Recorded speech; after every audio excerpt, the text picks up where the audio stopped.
ప్రార్థన చేసుకుందాం. మహాపరిశుద్ధుడైన ప్రేమగల మా తండ్రి, కృపగల మా యేసయ్య, మీ పరిశుద్ధమైన అత్యున్నతమైన నామమునకు స్తోత్రాలు. ఈ సాయంకాల సంధ్యా వేళ మీ కృపలో మమ్మల్ని సజీవ లెక్కలో ఉంచి మరొక నెలలో ప్రవేశించి మిమ్మల్ని స్తుతించే గొప్ప భాగ్యం మాకు ఇచ్చావు తండ్రి. క్షణమొక యుగముగా భయంకంపితమైన రోజుల్లో బ్రతుకుతున్నాం తండ్రి. అయినను మీ కృప మమ్మల్ని ఆవరించి, కృప వెంబడి కృప మా పట్ల కనుపరిచి మరొక నెలలో సజీవ లెక్కలో నిలబెట్టినందుకు నీకు స్తోత్రములు తండ్రి. ఇప్పుడు కొద్ది నిమిషాలు నీ వాక్యాన్ని ధ్యానిస్తూ ఉండగా మీ వాక్యము ద్వారా మాతో మాట్లాడి వినగల చెవిని, గ్రహించగల హృదయాన్ని మాకందరికీ దయచేయండి. వాక్యము ధారాళంగా రాకుండా ఆటంకపరిచే ప్రతి విధమైన ఆటంకాలు మీరు తొలగించి వినుచున్న వారికి ఆదరణ, నెమ్మది, వాదార్పు కలిగినట్లుగా మీరే ప్రభు మాతో మాట్లాడమని యేసు నామమున బట్టి అడుగుచున్నాం తండ్రి. Praise the Lord. దయచేసి మనమందరము కూడా గత 3 వారాలుగా మొదటి రాజుల గ్రంథము 2వ అధ్యాయము 1 నుంచి 7 వచనాల వరకు కూడా మనం ధ్యానిస్తూ ఉంటున్నప్పుడు ఇందులో 3 ప్రాముఖ్యమైనటువంటి విషయాల్ని మనం గత కాలంలో నేర్చుకున్నాం. మొదటిగా, భక్తుడైనటువంటి దావీదు తన మరణ సమయం అనేది ఆసన్నమైనప్పుడు తన ప్రియకుమారుడైనటువంటి సొలొమోనుని పిలిచి తన రాజ్యాన్ని, దేవుడు తనకిచ్చినటువంటి ప్రతి బాధ్యతని సొలొమోనుకి అప్పగిస్తూ అతనితో పలికినటువంటి దివ్యమైన మాటలు, లోకులందరూ పో మార్గంలో నేను పోవుచున్నాను, నువ్వు నిభ్రమ కలిగి ధైర్యంగా ఉండు, దేవునికి అప్పగించిన దానిని జాగ్రత్తగా కాపాడు, నీ పిల్లల విషయంలో జాగ్రత్తగా ఉండు అని చెప్పి కొన్ని సూచనలు అనేవి దావీదు తన వ్యక్తిగత అనుభవాన్ని బట్టి సొలొమోనుకి తెలియజేస్తాడు. రెండోదిగా, 2వ వారంలో మనం అందరం కూడా నేర్చుకున్నాం దావీదు కలిగినటువంటి కృతజ్ఞతాభావం. దావీదు గుండె లోతుల నిండా కూడా కృతజ్ఞతాభావాన్ని నింపుకున్నటువంటి వ్యక్తి. అందుకనే దేవుని యొక్క మనస్సుని గెలిచిన వ్యక్తి దావీదు అనేటువంటి విలువైన వర్తమానాన్ని గత వారం విన్నాం. ఇక 3వదిగా ఈరోజు మనం వినబోయేటువంటి మరొక చక్కని వర్తమానం ఇదే అధ్యాయంలో మొదటి రాజుల గ్రంథం 2వ అధ్యాయం 7వ వచనంలో మనం చూసినట్లయితే, నేను నీ సహోదరుడైనటువంటి అబ్షాలోము ముందు నుండి పారిపోతున్నప్పుడు గిలాదు వాడైనటువంటి బర్జిల్లయి కుమారులు నాకు సహాయము చేయొచ్చు వచ్చిరి. నీవు వారి మీద దయ ఉంచి నీ బల్ల యొద్ద భోజనం చేయు వారితో కూడా వారిని చేర్చుకొనుము అని చెప్పి భక్తుడైనటువంటి దావీదు తన ప్రియకుమారుడైనటువంటి సొలొమోనుతో ఒక చక్కని ప్రమాణాన్ని తీసుకుంటున్నాడు. ఏంట ఆ ప్రమాణం? ఎందుకు ఆ ప్రమాణం చేస్తున్నాడు? బర్జిల్లయి అనేటువంటి వ్యక్తిని ఎందుకు తన మరణకరమైన సమయంలో, తన యొక్క రక్త సంబంధి కాదు, తనకున్నటువంటి సమీప బంధువు కాదు, అయినప్పటికీ కూడా ఈ బర్జిల్లయి అనే వారి యొక్క పిల్లలని నీ భోజనపు బల్ల దగ్గర ఎప్పుడు కూడా ఉంచుకో, వాళ్ళు చేర్చుకో, వాళ్ళు విడిచిపెట్టొద్దు అని చెప్పి బర్జిల్లయి గురించినటువంటి ప్రస్తావన భక్తుడైన దావీదు ఎందుకు తీశాడు? ఈరోజు మనం వాక్యం వింటున్నటువంటి ఈ వాక్యానికి దేవాతి దేవుడు ఇస్తున్నటువంటి టైటిల్, దయ కలిగి ఉంటే మనకొచ్చే బహుమతి, దయ వలన కలిగేటువంటి బహుమానము అనే విషయాన్ని ఈరోజు మనం నేర్చుకుంటున్నాం. బర్జిల్లయి అనేటువంటి మాటకి అర్థం, హెబ్రీ భాషలో బర్జిల్లయి అనే మాటకి అర్థము ఐరన్ అనగా ఇనుము అని అర్థం. ఇనుముకు ఉండేటువంటి సహజ గుణాలు మనం చూసినట్లయితే ఇనుము బలానికి సంకేతం, ఇనుము మొండితనానికి సంకేతం, ఇనుము ధైర్యానికి సంకేతం, ఇనుము చాలా పదును గలది, ఇనుము దృఢమైనది, ఇనుము విశ్వాసానికి గుర్తు. అంతేకాకుండా చదువుకునే పిల్లలందరికీ తెలుస్తుంది, ఇనుమును కూర్చున్నటువంటి ప్రస్తావన వచ్చినప్పుడు దాన్ని ఫెర్రస్ అంటారు. లాటిన్ భాషలో ఇనుమునికి ఫెర్రస్, ఎఫ్ఈ అంటే అర్థం ఏంటంటే హోలీ మెటల్, అనగా పరిశుద్ధమైనటువంటి ఖనిజం. ఈ లోకంలో అనేక ఖనిజాలు ఉండవచ్చు, కానీ ఈ యొక్క ఇనుముకు మాత్రం ఫెర్రస్ అనగా పరిశుద్ధమైనటువంటి ఖనిజం అనేటువంటి నామకరణ చేస్తారు. ఈ యొక్క ఇనుముని గూర్చినటువంటి ప్రస్తావన, ఇనుము వాడకము క్రీస్తు పూర్వం 5000 సంవత్సరం నుంచి 3000 సంవత్సరాల మధ్యనే ఇనుముని అనేకమైనటువంటి పనిముట్లు చేయడానికి వాడుతూ ఉన్నారు. బైబిల్లో కూడా ఇనుమును గూర్చి ప్రత్యేకమైనటువంటి ప్రస్తావన అనేక చోట్ల ఉంది. మనందరికీ తెలిసినట్లుగానే దేవాతి దేవుడు ద్వితీయోపదేశకాండం 28వ అధ్యాయంలో ఇశ్రాయేలు ప్రజలందరికీ కూడా కొన్ని హెచ్చరికలు జారీ చేస్తూ ఉంటున్నాడు మోషే గారి ద్వారా. ఇదిగో నీ దేవుడని యెహోవా మాట నువ్వు శ్రద్ధగా వినున ఎడల నువ్వే పని చేసినా కానీ నీవు సఫలీకృతం అవుతావు, లోపలికి వచ్చినప్పుడు బయటికి వెళ్ళినప్పుడు దీవించబడతావని చెప్పి కొన్ని దీవుల గురించి చెప్పడమే కాకుండా నీ దేవుడని యెహోవా మాటను శ్రద్ధగా వినకపోతే నీకు వచ్చే నష్టాల గురించి ప్రస్తావిస్తూ ఒక మాట అక్కడ అంటాడు, ఒకవేళ నా మాట వినకపోతే ఆకాశాన్ని ఇత్తడిగా చేస్తాను, భూమిని ఇనప దండముగా చేస్తాను, అంటే ఆకాశం నుంచి వర్షము కురవదు, భూమి పంటనివ్వదు అని చెప్పి హెచ్చరికలు జారీ చేస్తూ ఉంటారు. అయితే బెర్జెల్లేం అనే మాట బైబిల్లో అందరి గురించి ప్రస్తావించినట్లుగా అనేక చోట్ల రాయబడలేదు, కానీ కేవలం ఈ మాట బైబిల్ చరిత్రలో 10 సార్లు మాత్రమే రాయబడి ఉంది. ఆ 10 సార్లు కూడా మనం చూసినట్లయితే 2వ సమూయేలు గ్రంథము 17వ అధ్యాయము 27వ వచనం, 19వ అధ్యాయము 31వ వచనం, 19వ అధ్యాయము 32వ వచనం, మొదటి రాజుల గ్రంథము 2వ అధ్యాయము 7వ వచనం. ఇప్పుడు మనం ధ్యానిస్తున్న వాక్యం. ఇలా మనం చెప్పుకుంటూ పోతే కేవలం ఇతని యొక్క పేరు 10 సార్లు మాత్రం రాయబడి ఉంది. కానీ ఇతడు చేసినటువంటి ఘనకార్యం, ఇతడు దావీదు పట్ల చూపించిన దయ, దావీదు పట్ల ఈ యొక్క బెర్జిల్లై చూపించిన జాలి మాటలతో వర్ణించలేనిది. నిజంగా దేవుని వాక్యం ప్రియమైన బిడ్డలారా, దేవుని యొక్క సన్నిధానంలోకి వచ్చినటువంటి కడవరి దినాలలో బెర్జిల్లై అనేటువంటి వ్యక్తి మనందరికీ కూడా ఒక చక్కని మార్గదర్శిగా ఉన్నాడు. దయ చూపించే విషయంలో బెర్జిల్లై లాగా మనమందరము కూడా బ్రతకాలి. అసలు నిజంగా ఈ బెర్జిల్లై యొక్క చరిత్ర మనం చూస్తే, ఈ బెర్జిల్లై ఆయన ఉన్నటువంటి ప్రదేశము గిలాదు అనే ప్రదేశం. గిలాదు అనే ప్రదేశము చక్కని సస్యశ్యామలైనటువంటి ప్రదేశము, పంటలు బాగా పండుతూ పశు పక్షాదులన్నీ కూడా చక్కగా వర్ధిల్లుతున్నటువంటి ప్రాంతము గిలాదు ప్రాంతం. ఈ గిలాదును గూర్చి భక్తుడైన సొలొమోను పరమగీతాల్లో కూడా ప్రస్తావించాడు. అంత విలువైనటువంటి ప్రాంతం. ఆ ప్రాంతంలో జీవిస్తున్న వ్యక్తి ఈ బెర్జిల్లై. ఇతనుకున్నటువంటి అతను గూర్చి బైబిల్ గ్రంథంలో రాయబడిన మాట, అతడు బహుధనవంతుడు, చాలా ధనవంతుడు. అలాంటి ధనవంతుడైనటువంటి ఈ యొక్క బెర్జిల్లై ఇశ్రాయేలు దేశంలో యెరూషలేము ప్రాంతంలో జరిగినటువంటి ప్రతి చరిత్ర కూడా స్పష్టంగా విన్నాడు. అతనికి చాలా చరిత్ర తెలుసు. ఏం తెలుసు అని మనం చూసినట్లయితే, యెరూషలేము ప్రాంతంలో ఈ యొక్క ప్రాంతంలో గొప్ప దైవ సేవకుడు ఉండేవాడు. అతని పేరు ఏలి అనే దైవ సేవకుడు యెరూషలేము ప్రాంతంలో ఇశ్రాయేలు ప్రజలందరికీ కూడా ఒక చక్కని ప్రధాన యాజకుడిగా ఉండేవాడు.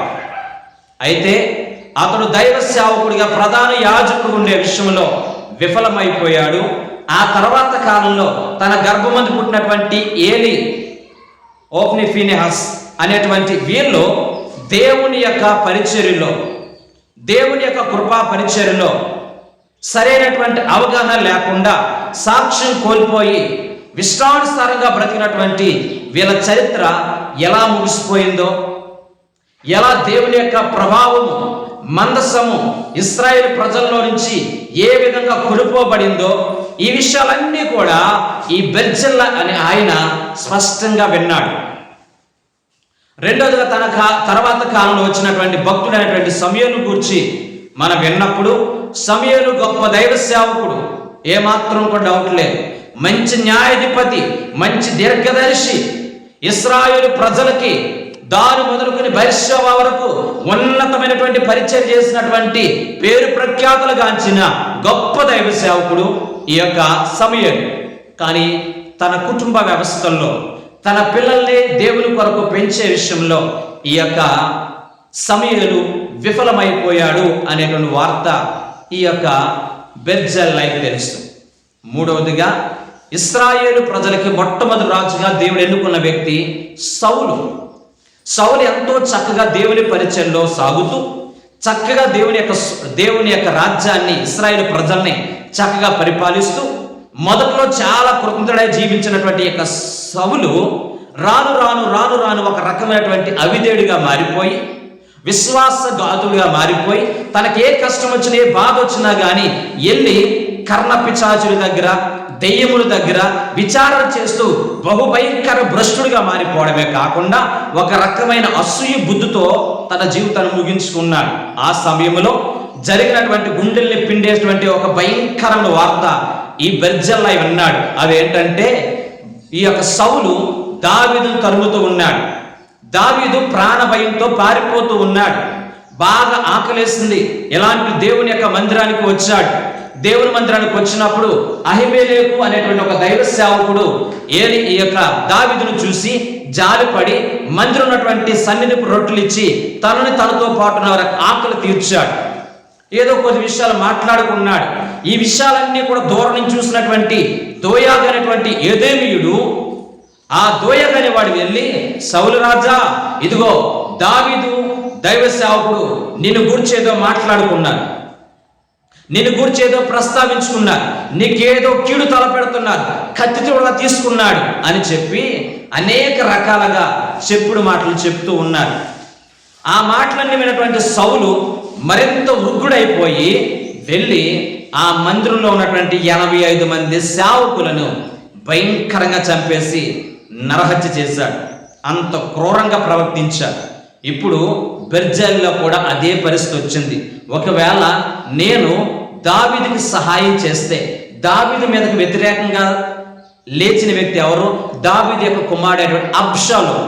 ఎందుకు అలా మారిపోయాడు అని మనం చూస్తే, అప్పటి వరకు కూడా దావీదుతో సన్నిహితంగా ఉంటూ, మంచి సలహాదారుడిగా ఉంటూ, మంచి స్నేహితుడిగా ఉన్నటువంటి అహితోపేలు అనే ఒక వ్యక్తి దావీదును గురించి ఒక చెడ్డ సమాచారాన్ని ప్రచురం చేసిన ఇశ్రాయేలు ప్రజలందరిలో కూడా. ఏంటి ఆ భయంకర చెడ్డ సమాచారం అని మనం చూస్తే, ఇదిగో దావీదును దేవుడు తిరస్కరించాడు రాజుగా ఉండడం కోసం. దావీదు రాజ్యాన్ని దేవుడు కొట్టివేసి తన కొడుకైనటువంటి అబ్షాలోముకి ఆ రాజ్యాన్ని అప్పగిస్తున్నాడు. కాబట్టి మనమందరము కూడా అబ్షాలోము పక్షాన చేరుదాం అని చెప్పి ఒక భయంకరమైనటువంటి దుర్వార్తని, ఒక భయంకరమైనటువంటి చెడ్డ సమాచారాన్ని ఇశ్రాయేలు ప్రజలందరూ కూడా తెలియజేశాడు. మంచి అయితే గనక త్వరగా పాకదు, కానీ చెడైతే గనక చాలా వేగంగా విస్తరిస్తారు. వెంటనే ఈ యొక్క ఇశ్రాయేలు ప్రజలందరూ కూడా దావీదుని విడిచిపెట్టి అబ్షాలోము పక్షాన చేరి, దావీదంటే బాగా ఇష్టమైనటువంటి అనేక మంది దావీదుని వెంబడించారు. ఇప్పుడు దావీదుకి ప్రాణభయం పట్టుకుంది. దావీదుని అబ్షాలోము చంపేస్తాడని చెప్పి ప్రాణభయంతో భయంకరంగా ఏడుస్తూ కన్నీరు విడుస్తూ చెప్పులు, కనీసం కాళ్ళకి చెప్పులు కూడా లేకుండా తను ఉన్న చోటనే లేచి పారిపోతూ ఉంటున్నాడు. చెట్లంట, పుట్లంట, కొండలంట, లోయలంట అలా పారిపోతూ పారిపోతూ పారిపోతూ మహనీయము అనే ప్రాంతానికి వచ్చాడు. ఈ మహనీయం అనే ప్రాంతానికి వచ్చినప్పుడు యోర్దాన్ నదికి తూర్పు వైపు ఉన్నటువంటి గిలాదు అనే ప్రాంతంలో బెర్జిల్లై ఉన్నాడు. అతడు విన్నాడు దావీదు వచ్చాడని. ఎలాంటి పరిస్థితుల్లో దావీదు వచ్చాడో తెలుసుకున్నాడు. అమ్మో, వాళ్ళ జోలికి వెళ్తే గనక ఇంతకు ముందు కూడా దైవ సేవకులు సైతం చంపేశారు, నాకెందుకులే అనేటువంటి ఆలోచన ఈ యొక్క బెర్జిల్లైకి రాలేదు. ఆపదలున్న ప్రతి ఒక్కరు కూడా సహాయం చేయాలనే మనసు ఈ యొక్క బెర్జిల్లై.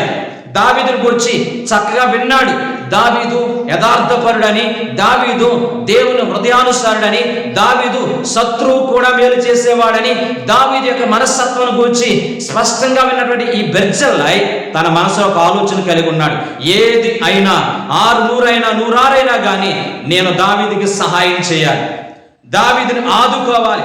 ఆకలితో ఉన్న దావీదుని, కష్టాల్లో ఉన్న దావీదుని, ఎవరి ప్రేమ నోచుకున్న దావీదుని, కన్నీరుతున్న దావీదుని నేను ఆదుకోవాలి, నేను అతనికి సహాయం చేయాలి అనే ఆలోచనతో బెర్జిల్లై, అతని వయసు ఇంచుమించుగా 80 సంవత్సరాలు, కడు వృద్ధుడు. అలాంటి బెర్జిల్లై దావీదుకి సహాయం చేయాలని ఒక ఆలోచన కలిగి తన పిల్లలతో మాట్లాడి, రే దావీదు కష్టకాలంలో ఉన్నాడు, ఆకలితో ఉన్నాడు, రాజభవనంలో జీవించేవాడు, ఉన్నతమైన జీవితం జీవించాడని అతను కూర్చుని నేను విన్నాను. ఇప్పుడు పరిస్థితులు బాగాలేదు. ఏ రోజున ఏ మనిషి జీవితం ఎలా తారుమారవుతుందో తెలియదు. మన మనుషులం కాబట్టి ఎవరి జీవితాలు ఎలాగా ముగిస్తాయో తెలియదు. కాబట్టి దయచేసి అతను మన సహాయం చేయాలి, మనుషులకు భయపడొద్దు అని చెప్పి వాలంటరీగా, అనగా స్వచ్ఛందంగా, ఏది ఆశించకుండా, ఏది కూడా ఆశించకుండా భక్తుడైనటువంటి దావీదుకి సహాయం చేయాలని చెప్పి బెర్జిల్లై సిద్ధపడి దావీదుకి ఈ బెర్జిల్లై పంపిస్తున్నటువంటి కొన్ని విలువైనటువంటి వస్తువులు ఈ యొక్క 2వ సమూయేలు గ్రంథము మనం చూసినట్లయితే గనక 2వ సమూయేలు గ్రంథం 17వ అధ్యాయం 28 చదువుతున్నాను.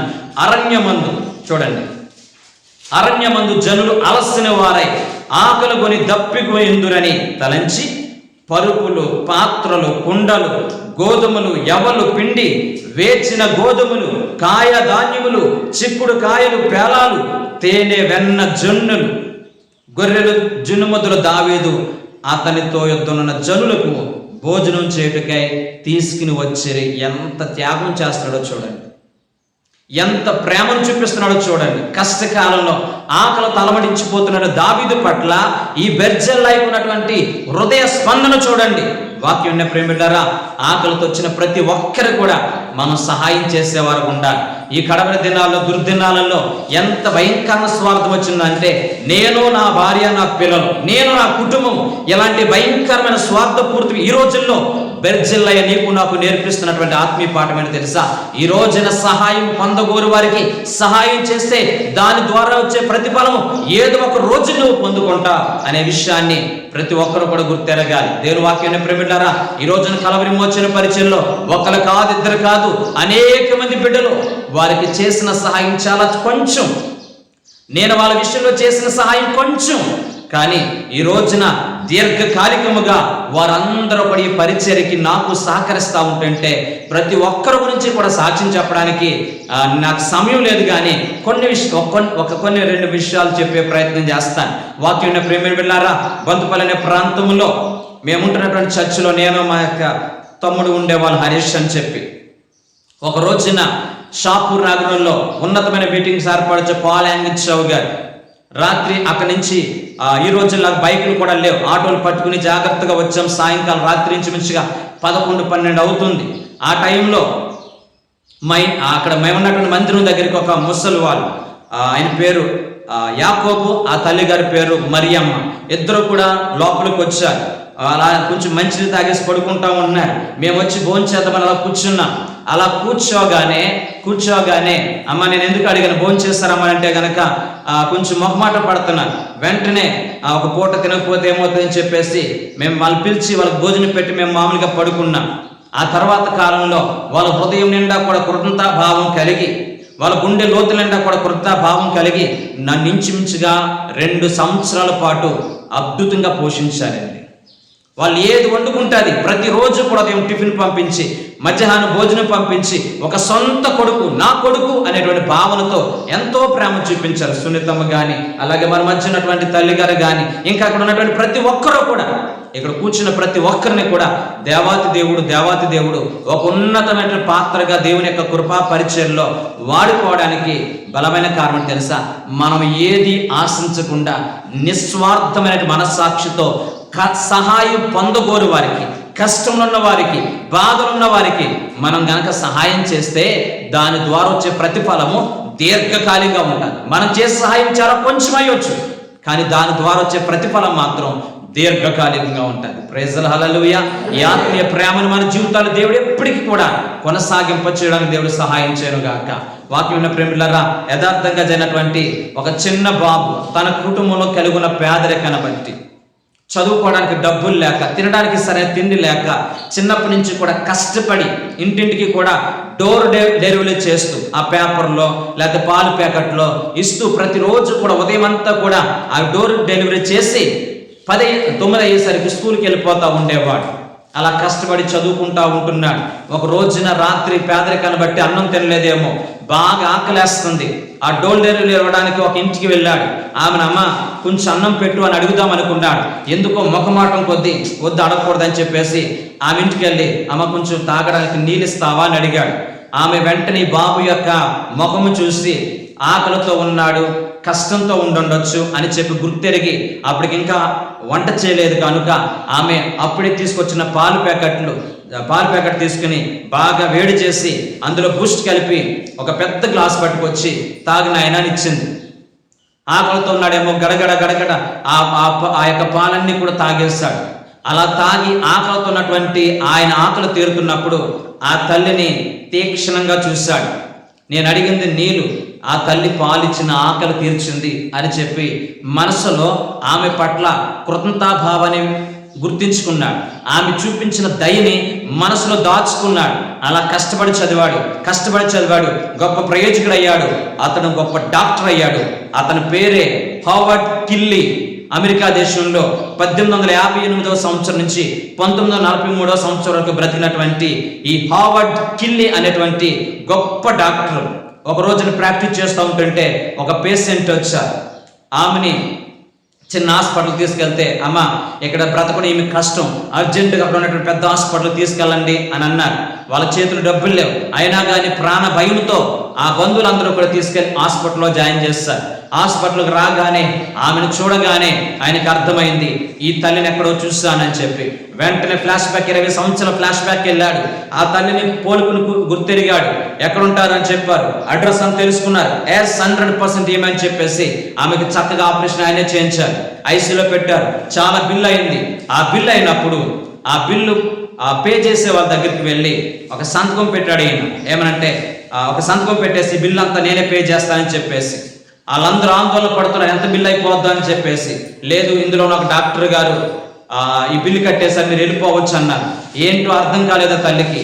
వెంటనే ఆ తల్లి చేతిలో ఒక చిట్టి పెట్టారు. దాని ఏమి రాస్తుందంటే, paid in full with 1 glass of milk.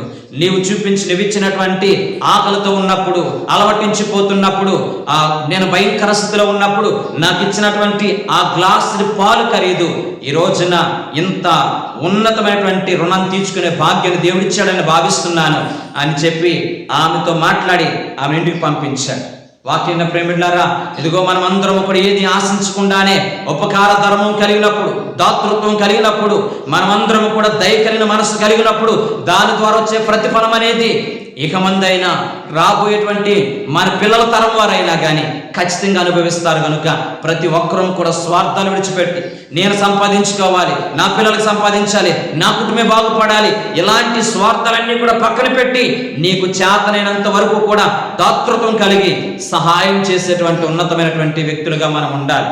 నిజముగా ఆకలితున్న బిడ్డలకి సహకరించే మనసును కలిగి వారికి దాతృత్వంగా సహాయం చేసినప్పుడు ఏదో ఒక రోజున నీ జీవితంలో తద్వారా వచ్చే ప్రతిఫలము ఖచ్చితంగా పొందుకుంటాం. దయచేసి వాక్యం ప్రేమిట. అందుకనే ఈ రోజున మనుషులందరము కూడా ఎలాంటి భావన కలిగి ఉండాలో తెలుసా?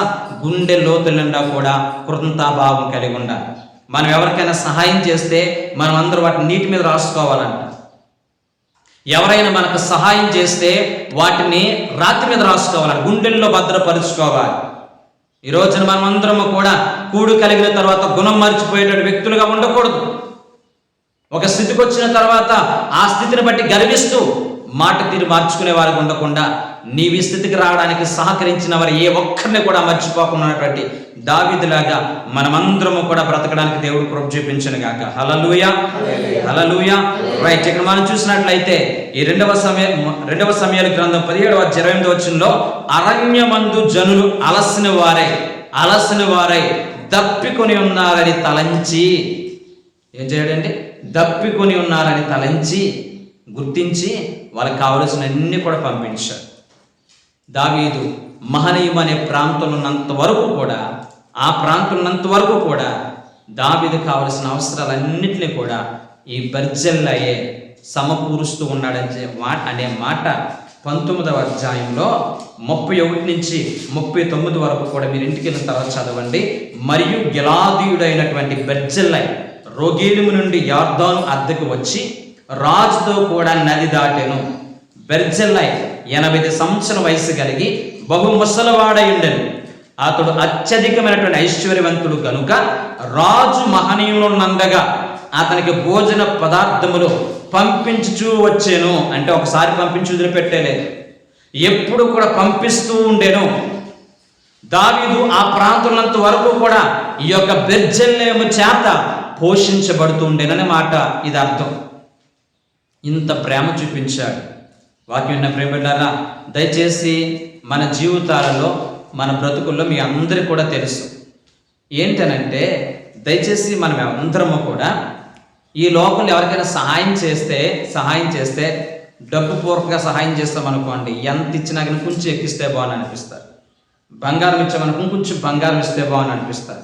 స్థలం ఇచ్చినా పొలం ఇచ్చినా ఇంకొంచెం అనుకుంటారు. కానీ ఒక మనిషికి ప్రేమపూర్వకముగా నీకున్న దాంట్లోనే నువ్వు తినేదే సమృద్ధిగా కడుపు నిండా పెడితే, అమ్మా చాలు, నా కడుపు నిండా కొంచెం చాలు అనే మాట కేవలం భోజనం దగ్గర మాత్రం వస్తారు.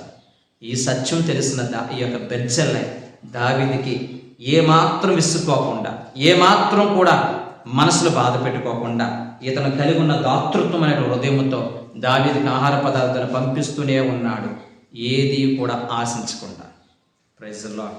దేవుని వాక్యం ప్రేమిలారా, మన మందిరాలు ఈ సిఆర్ఎం కలవరి రెడెంప్షన్ మినిస్ట్రీలో ఇలాంటి దాతృత్వం కలిగినటువంటి తల్లులు, ఇలాంటి దాతృత్వం కలిగినటువంటి తండ్రులు ఎంతమంది ఉన్నారంటే నిజంగా ఎనలేనటువంటి ప్రేమ కలిగి ఉన్నారు.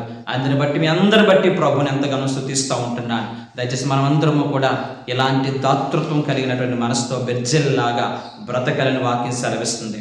అయితే ఇతనిలో ఉన్నటువంటి మరొక ఉన్నతమైన క్వాలిటీస్ని మనం చూస్తే ఈ 19వ అధ్యాయంలో అన్ని వాక్యాలు చదువుకుంటూ వెళ్తుంటే బాగా ఆలోచింపజేసినటువంటి అనేక విషయాలు మనకు బయలుపడతాయి. ఏంటంటే దావీదు పట్ల ఎంత ప్రేమ చూపిస్తున్నాడు.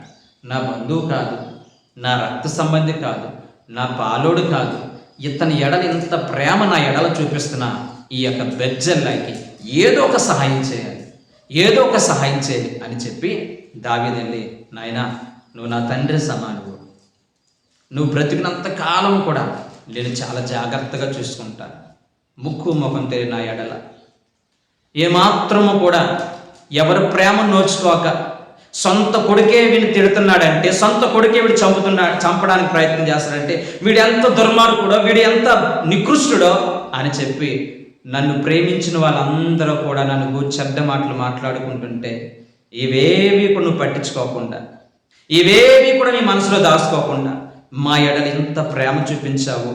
నన్ను ఒక్కనే కాదు, నన్ను నమ్ముకున్న వాళ్ళందరినీ కూడా పోషించావు. నీవు చూపించిన ప్రేమకి నేను ఏ విధంగా కూడా రుణం తీర్చుకోలేను. దయచేసి నువ్వు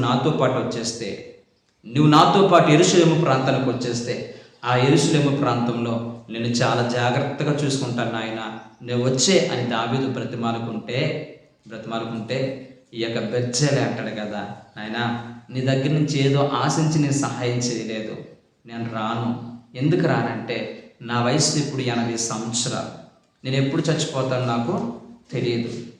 ఈ స్వల్ప కాలంలో నీ దగ్గరకు వచ్చి నేను బాధ పెట్టడం ఎందుకు, నీకు భారంగా ఉండడం ఎందుకు, నేను రావడం వల్ల నీకు ఏమైనా ప్రయోజనం ఉంటుందా, నేను ఏమన్నా కానీ చురుగ్గా పనిచేయగలుగుతానా, 80 సంవత్సరాలు వచ్చిన వృద్ధుణ్ణి.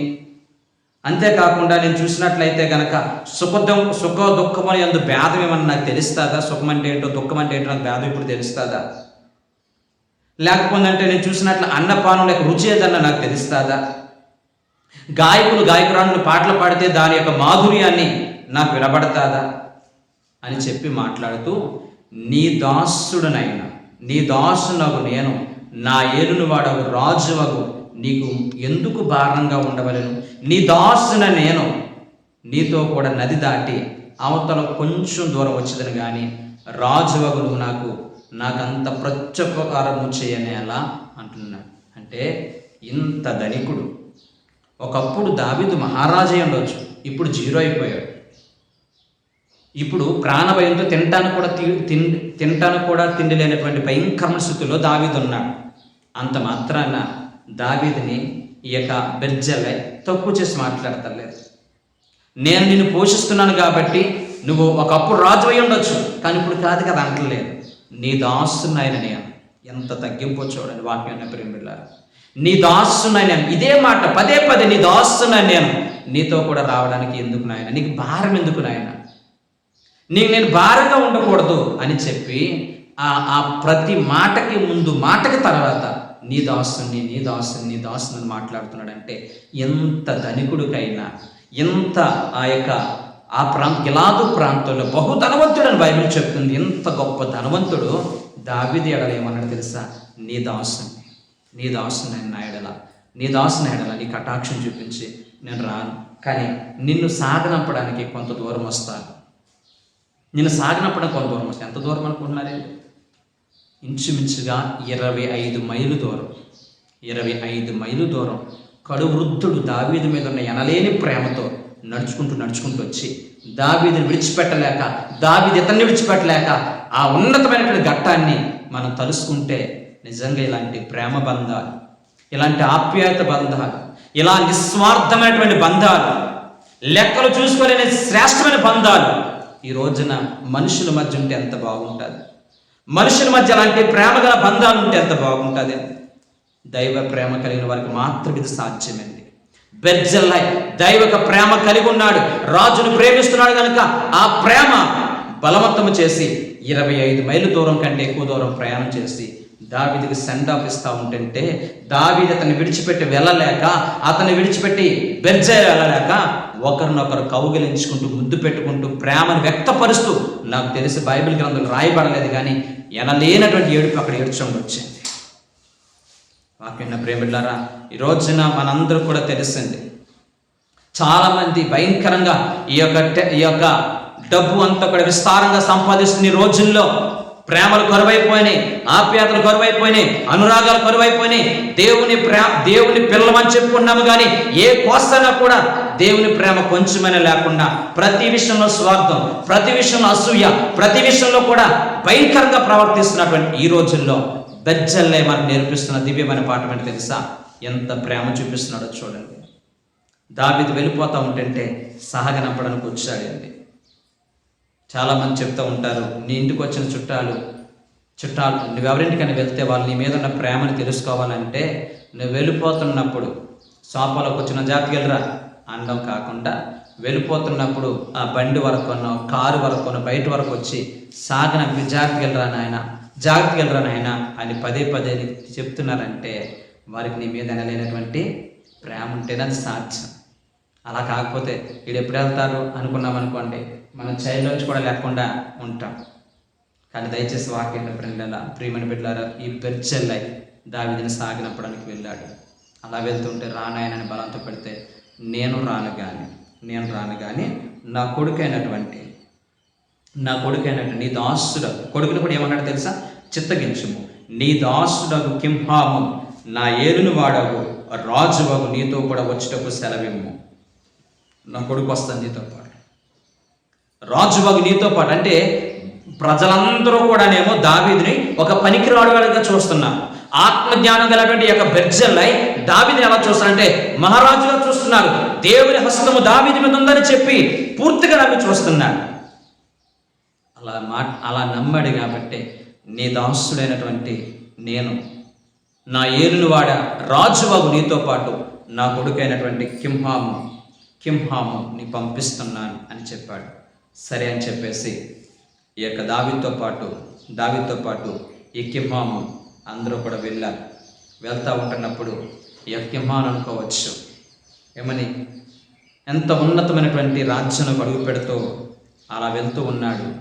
దావీదు జీవితం ఏమవుతుందో, అక్కడ నన్ను ఎలా చూస్తాడనే ఆలోచన లేకుండా తన తండ్రి చెప్పిన మాటను బట్టి దావీదుతో పాటు వెళ్ళడానికి సిద్ధమయ్యాడంటే ఆ కుటుంబాల మధ్య ఎంత ప్రేమ ఉందో ఒకసారి ఆలోచించండి. ఆ కుటుంబాల మధ్య ఒకరి మాట ఒకరు ఎంత విలువంతో కూడా ఒకసారి ఆలోచించండి. వెళ్ళిన తర్వాత దావీదు ఇప్పుడు చనిపోయే స్థితికి వచ్చేస్తాడు. దావీదు చనిపోయేటువంటి స్థితికి చనిపోయే స్థితికి వచ్చినప్పుడు దావీదు భక్తుడైనటువంటి బెర్జెల్లా గురించి తను చనిపోయి మరి కొద్ది నిమిషాల్లో ప్రాణం విడిచిపెడతాడన్నప్పుడు సొలొమోను పిలిచి, నాయనా, నీ అన్న అయినటువంటి అబ్షాలోము ఎదుటి నుంచి నేను పారిపోతూ ఉన్నప్పుడు బెర్జెల్లా మా పట్ల చూపించిన ప్రేమ, అతడు ఎంత ఆస్తిపరుడైనా ఒదిగి ఉండేటువంటి ఆ మనస్సు కలిగిన వాళ్ళ పిల్లల్ని నీ రాజ్యములో నీ భోజన బల్ల దగ్గర ఎప్పుడు కూడా ఉండేటట్లుగా చేయను ఆయన. ప్రతి ఒక్కరిని కూడా వాళ్ళ పిల్లలందరినీ కూడా నీ భోజన బల్ల దగ్గర చేర్చుకో. ఒక్క కింహాన్ ఒక్కడే కాదు, బెర్జెల్ యొక్క పిల్లలందరూ కూడా రాజ్యంలో గొప్ప పేరు సంపాదించాలి. ఎవరైనా కానీ ఎందుకు ఇంత ప్రత్యేకత వాళ్ళకి ఇస్తున్నారని నీ రాజ్యంలో వాళ్ళు అడిగితే ఏం చెప్పాలో తెలుసా? మా నాన్న ఆకలితో ఉన్నప్పుడు, మా నాన్న ప్రాణభయంతో పారిపోతున్నప్పుడు, మా నాన్నను అందరూ తృణీకరించినప్పుడు, మా నాన్న తలదాచుకోవడానికి కూడా ఏమాత్రం వీలు లేకుండా ప్రాణభయంతో ఏడుస్తూ వెళ్తున్నప్పుడు, నిద్ర కరువైపున్నప్పుడు ఆదరించినటువంటి ఈ బెర్జెల్ల యొక్క పిల్లలని చెప్పి అందరికీ చెప్పు సాక్ష్యం, మన రాజ్యంలో ఉన్న వాళ్ళందరికీ చెప్పి వెళ్ళబోచి సాక్ష్యం అని చెప్పి దావీదు ఈ యొక్క సొలొమోను దగ్గర నుంచి మాట తీసుకున్నాడు. ఎంత అద్భుతమైనటువంటి ఉన్నతమైనటువంటి స్నేహబంధం, ఉన్నతమైన ప్రేమ బంధం ఈ బెర్జెల్లా పట్ల దావీదు కలిగి ఉన్నాడు, దావీదు పట్ల బెర్జెల్లా కలిగి ఉన్నాడు. వాక్యాన్ని ప్రేమ పెట్టారా, ఈ రోజుల్లో దేవుని సన్నిధానికి వచ్చిన ప్రతి ఒక్కరము కూడా డబ్బును బట్టి గర్వించే వారు ఉండొద్దు. డబ్బునికి కోట్లకి పడగెత్తిన వారంటే గొప్పవారు అందరూ కూడా వాళ్ళు చనిపోయేటప్పుడు ఇచ్చే స్టేట్మెంట్ ఏంటో తెలుసా? దయచేసి బ్రతికిన కొద్ది కాలం ప్రేమాప్యాతులతో బ్రతకండి. ఏ ఒక్కరూ కూడా మిషన్లా తయారవ్వద్దు, మరయంత్రాల్లో తయారవద్దు. స్టీవ్ జాబ్, యాపిల్ కంపెనీకి CEO ఉన్నటువంటి స్టీవ్ జాబ్, ఆయన చనిపోయేటప్పుడు కూడా ఇదే స్టేట్మెంట్ ఇచ్చాడు. నా జీవితంలో ఎన్నో సాధించాను, ఎన్నో శిఖరాలు అధిరోపించాను. ఇప్పుడు నా గురించి బాధపడేవాళ్ళు, నా బాధని భరించేవాళ్ళు ఒక్కడు కూడా లేరు. నా డబ్బు నా ప్రాణం కాపాడలేకపోతుంది, నేను సంపాదించిన ఆస్తుపాస్తులు నా ప్రాణాన్ని కాపాడలేకపోతుంది. ఇప్పుడు నాకు వినపడుతుంది ఏంటో తెలుసా? ఈ యొక్క ఐసీలో, ఈ భయంకర ఐసీలో ఈ మరణ శబ్దాలన్నీ కూడా పెట్టినటువంటి ఈ యొక్క శబ్దాలన్నీ కూడా నాకు భయం వేస్తుందని చెప్పి ఒక స్టేట్మెంట్ ఇచ్చి చనిపోయాడు. రీసెంట్గా చనిపోయిన రతన్ టాటా అనేటువంటి గొప్ప, మన భారతదేశానికి చెప్పుకోదనే గొప్ప వ్యక్తి, కష్టపడి పైకి వచ్చిన ఆయన కూడా ఆయన చనిపోయేటప్పుడు ఇచ్చిన స్టేట్మెంట్ తెలుసా? నా జీవితంలో ఎన్నో విజయాలు సాధించాను, ప్రజలందరూ కూడా నేను గొప్పవాడిని, జీవితం అంటే తనది, గొప్ప వ్యక్తి అని చెప్పి నన్ను కూర్చొని చక్కగా మాట్లాడుతూ ఉన్నారు. కానీ నాకు తెలిసిన సత్యం ఏంటో తెలుసా? ఇప్పుడు నాకు అనిపిస్తుంది ఏంటో తెలుసా? నా బ్రతుకులో డబ్బు సంపాదించడానికి అనేక మంది ఎంప్లాయీని పెట్టుకున్నాను, నా కార్ డ్రైవర్ చేయడానికి అనేక మంది డ్రైవర్లు ఉన్నారు. కానీ నన్ను కూర్చి నేను కలిగిన ఈ బాధని భరించడానికి ఒక్కనైనా కానీ, అరే నీ కొన్ని కోట్లు ఇస్తాను నా బాధ భరించరా, కొన్ని కోట్లు ఇస్తాను నా బదులుగా ఈ బాధను భరించంటే ఒక్కడు కూడా రావడానికి అవకాశం లేదు. మనిషి జీవితం ఎంత అల్పమైనదో, మనిషి జీవితం ఎంత స్వల్పమైనదో, నీ యొక్క విలువైనటువంటి బంధాలను పక్కన పెట్టి, ఆప్యాయతలు పక్కన పెట్టి, అనురాగాలు పక్కన పెట్టి మరమనిషిగా మారిపోయి, మరయంత్రంగా మారిపోయి సంపాదన ఇంకా కూడబెట్టుకోవాలని చెప్పి చివరికి ఆరోగ్యం పాడైపోయి వెనక్కి తిరిగి చూసుకుంటే నీ జీవితం అంతా కూడా ఒక ఒంటరిగా మిగిలిపోద్ది. జీవితం యొక్క విలువ తెలుసుకుని బ్రతకండి, జీవితం యొక్క విలువ తెలుసుకుని బ్రతకండి. నువ్వు ఒంటరిగా ఉంటే కనుక 3000 అడుగుల ఇంట్లో ఉన్న, 300 గజాల ఇంట్లో ఉన్న ఒంటరితనమే.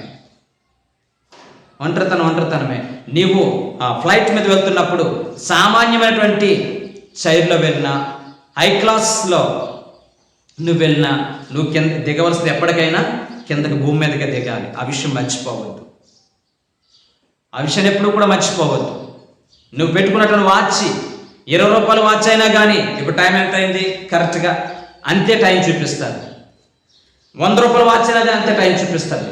1000 రూపాయల వాచ్ అనేది చూపిస్తుంది. 1,00,000 రూపాయల వాచ్ అనేది చూపిస్తుంది. టైం మాత్రం మారదు, దాని విలువ మాత్రం ఆ కంపెనీని బట్టి మారిపోతుంది తప్ప టైం మాత్రం మారదు. ఈ విషయాన్ని గుర్తుపెట్టుకో. మనిషి జీవితానికి నిజమైనటువంటి అర్థం ఎప్పుడు తెలుసా? నువ్వు హాస్పిటల్లో ఉన్నప్పుడు ఆరోగ్యం యొక్క విలువేంటో నీకు తెలుస్తుంది. ఆరోగ్యం యొక్క విలువేంటో నీకు తెలుస్తుంది. అలాగే స్వేచ్ఛ యొక్క విలువేంటో తెలియాలంటే నిన్ను పట్టుకెళ్ళి జైల్లో పెడితే స్వేచ్ఛ యొక్క విలువేంటో నీకు తెలుస్తుంది. మూడవదిగా నీ జీవితం యొక్క విలువ శ్మశాన వాటికలో తెలుస్తుంది. మనుషులారా, స్వార్థాలు విడిచిపెట్టండి. దేవుని నమ్ముకున్న బిడ్డలారా, దయచేసి అసూయలు విడిచిపెట్టండి. ప్రేమ కలిగి ఉండండి. సహాయం పొందే వారికి సహాయం చేయండి.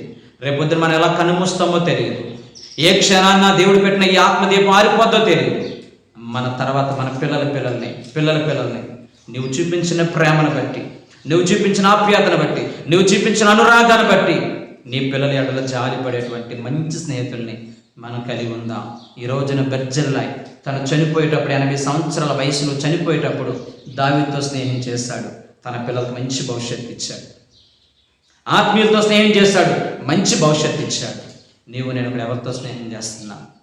ఎవరికి సహాయం చేస్తున్నా? బ్రతుకుండగా పిల్లికి భిక్షం పెట్టలేనాడు ఈ రోజు నా పిల్లలకి ఎవడు హెల్ప్ చేస్తాడు అని చెప్పి ఒక భయంకర సాక్ష్యాన్ని మనం కలిగి ఉండకుండా దయచేసి భవిష్యత్తును గురించి ఆలోచించి, ఏ క్షణం ఏం జరుగుతుందో, ఈ జీవితము ఎప్పుడు అంతమవుతాదో, ఈ జీవితం యొక్క విలువలు తెలుసుకొని ఆప్యాయతలతో బ్రతుకుతూ, అనురాగాలతో బ్రతుకుతూ మనం అందరం ఒకటి ఈ లోకానికి వచ్చినప్పుడు ఏమి తీసుకురాలేదు, పోయేటప్పుడు ఏమి తీసుకుపోలేమని చెప్పి మన వెంట వచ్చేది మన నీతి క్రియలు, మన మంచి పనులు అనే విషయాన్ని గురించి తిరిగి ప్రేమగా బ్రతుకుదాం. దేవుని రాజ్యాన్ని భూలోకంలో కడదాం. బెర్జెల్లా జీవించినట్లుగా బ్రతుకుదాం. అటువంటి కృప దేవుడు మనందరికీ దయచేయాలి అని ప్రార్థన చేసుకుందాం. ఒక్క విషయాన్ని ఫైనల్గా చెప్తున్నాను. నీ జీవితంలో, నీ బ్రతుకులో ఎంత ఎదిగినా నువ్వు ఒదుగుండా నేర్చుకోవాలంటే నీ స్థితి ఏంటో, ఏ స్థితి నుంచి వచ్చావో, ఏ గతి నుంచి వచ్చామో, ఏ బండ నుంచి ఎక్కబడ్డామో, ఏ గుంటని తీయబడ్డామో, దేవుని కృప ఈ రోజున చక్కని లక్షలకి అధిపతిగా ఉండవచ్చు, కోట్లకి అధిపతిగా ఉండవచ్చు. కానీ ఈ ప్రాంతానికి వచ్చినప్పుడు మన స్థితి అంటో ఎన్నడూ కూడా మర్చిపోకుండా కృతజ్ఞతాభావంతో ప్రభు కొరకు బ్రతుకుతూ ఎల్లప్పుడూ కూడా నేను అనుభవించే సమస్తము నీవిచ్చిన దానమే, ఎవరో కూడా దానికి సహాయం చేసుకుంటూ నాకు వచ్చే స్థితినిచ్చావు ప్రభు అని చెప్పి కృతజ్ఞతాభావంతో బ్రతికి బెర్జెల్లా ఉన్నటువంటి లక్షణాలు మనం కలిగి ఉందాం. అటువంటి కృప పరిశుద్ధాత్మని మనకు దయచేయను కాక. మోకరించండి, ప్రార్థన చేసుకుందాం. మహాపరిశుద్ధుడా, ప్రేమగల తండ్రి, ఈ సాయంకాల వేళ విలువైన వర్తమానం ద్వారా మాతో మాట్లాడారు తండ్రి. బెర్జెల్లాకి ఉన్నటువంటి విలువైన లక్షణాలు నేను కలిగి ఉండడానికి సహాయం చేయాలి ఆయన. అతడు ఎంత బహుధనవంతుడైన ఒదిగి ఉన్న వ్యక్తి తండ్రి, నాకు కూడా అణిగి వణిగి జీవించే జీవితాలు అనుగ్రహించండి. నాలో నాకు తెలియని గర్వం నేను కలిగి ఉన్న దాన్ని బట్టి వస్తే ఈ సాయంకాలం విడిచిపెట్టడానికి కృప చూపించమని అయ్యా, ఈ వాక్యం ప్రతి హృదయాల్లో నీరు కట్టి ఫలింపజేసి జీవితం యొక్క విలువ తెలుసుకుని బ్రతకడానికి సహాయం చేయమని యేసు నామమున అడుగుచున్నాను తండ్రి.